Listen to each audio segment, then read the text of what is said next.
بسم اللہ الرحمن الرحیم۔ ناظرین و سامعین، امت میں موجود فتنوں میں سے ایک فتنہ انجینئر محمد علی مرزا کی شکل میں موجود ہے۔ انبیاء علیہم السلام کی بے ادبی، صحابہ کرام علیہم رضوان کی بے ادبی اور معاذ اللہ اولیاء اللہ کی بے ادبی اور گستاخی کر کے یہ بندہ اپنے آپ کو علمی اور کتابی تصور کرتا ہے، حالانکہ یہ بالکل جاہل ہے۔ علم اور کتابوں کے ساتھ اس کا دور دور تک کوئی واسطہ اور تعلق نہیں ہے، اور یہ بندہ اس کی جہالت اس کے اپنے ہی بیانات سے واضح ہے، اور اس کا ثبوت اس کے اپنے ہی بیانات سے ملتا ہے۔ چند روز پہلے اس نے ایک واقعہ جس میں حضرت سیدنا خالد بن ولید رضی اللہ تعالی عنہ کی کرامت بیان کی جاتی ہے کہ حضرت خالد بن ولید رضی اللہ تعالی عنہ نے بسم اللہ شریف پڑھ کر زہر کھا لیا تو زہر نے آپ پر کوئی اثر نہ کیا۔ یہ درجن سے زائد کتب احادیث میں یہ واقعہ موجود ہے، لیکن جب اس نے بیان دیا تو کہا اس انجینئر محمد علی مرزا نے کہ یہ واقعہ جس میں بیان کیا جاتا ہے کہ حضرت خالد بن ولید رضی اللہ تعالی عنہ نے بسم اللہ شریف پڑھ کر زہر کھا لیا، کہتا ہے یہ کہیں بھی نہیں۔ تو اس کو جواب دیتے ہوئے، اس کا علمی محاسبہ کرتے ہوئے، محقق اہل سنت، مناظر اہل سنت حضرت علامہ مولانا مفتی راشد محمود رضوی صاحب اطال اللہ عمرہ، انہوں نے اس کو جواب دیتے ہوئے تقریباً 12 کتابوں سے، 12 کتب احادیث سے اس واقعہ کو ثابت کیا، اور 12 حوالے دے کر مفتی صاحب نے اس جاہل مطلق کے 14 طبق روشن کیے۔ تو پھر اس بندے نے یو ٹرن لیا اور اپنی جہالت پر پردہ ڈالنے کے لیے اور اپنے فالورز کو مزید بے وقوف بنانے کے لیے اس نے یہ بیان دے دیا، کہا کہ جن یہ چھوٹا سا مفتی یہ مشہور ہونے کے لیے کتابوں کے نام گنوا رہا ہے،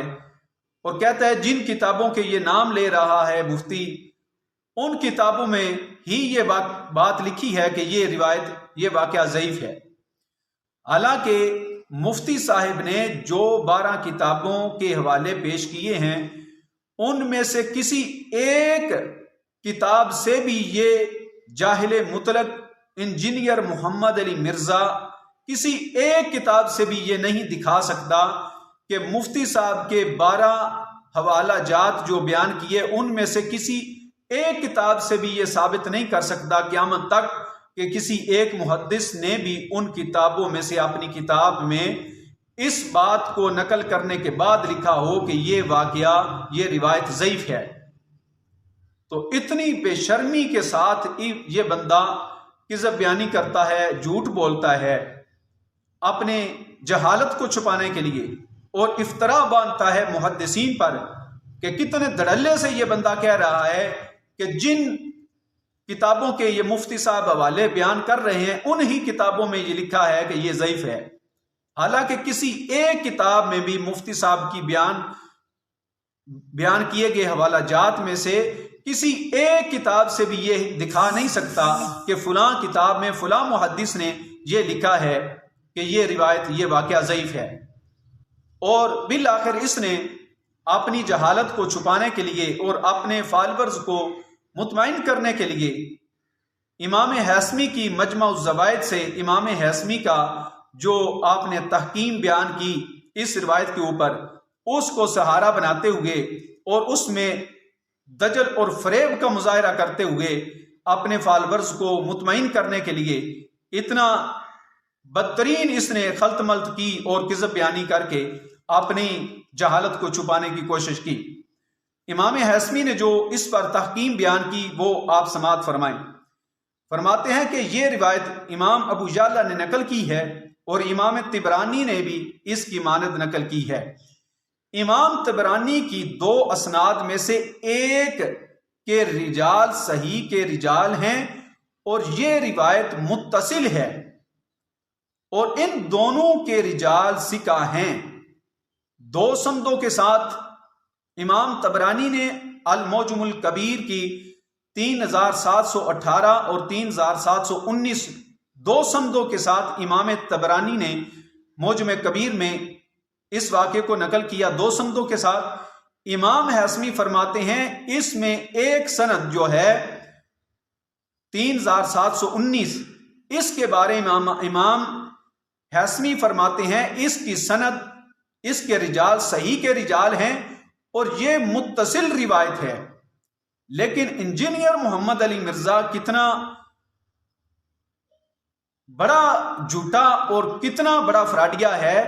کہ امام حیثمی کے اس تحکیم کے بیان کرنے کے بعد بھی یہ بیان کر رہا ہے کہ یہ روایت یہ ضعیف ہے، یہ جھوٹے واقعات ہیں۔ اور آگے امام حیثمی فرماتے ہیں کہ یہ اس دونوں کے رجال ثقہ ہیں، البتہ ابو صفر اور ابو بردہ بن ابو موسیٰ نامی راویوں نے حضرت خالد سے سماع نہیں کیا۔ یہ امام حیثمی نے تحکیم بیان فرمائی اور اس کے رجال کے بارے میں وضاحت بیان فرمائی، تو اس کو الٹ ملٹ کر کے اپنی جہالت پر پردہ ڈالنے کے لیے جھوٹ یہ بولا کہ یہ روایت جن محدثین نے ذکر کی ہے انہوں نے یہ بھی لکھا ہے کہ یہ واقعہ ضعیف ہے۔ تو یہ نہ علمی ہے نہ کتابی ہے مرزا، یہ فسادی ہے، اور اس کی مدح میں ہم یہی کہہ سکتے ہیں جو حضور کنز العلماء نے لکھا کہ اے مرزے، نہ تو علمی نہ تو کتابی، نہ تو مچھلی نہ مرغابی، تو ہے عہد نو کی خرابی، روش کلابی فکر تیزابی۔ یہی حقیقت ہے اس بندے کی۔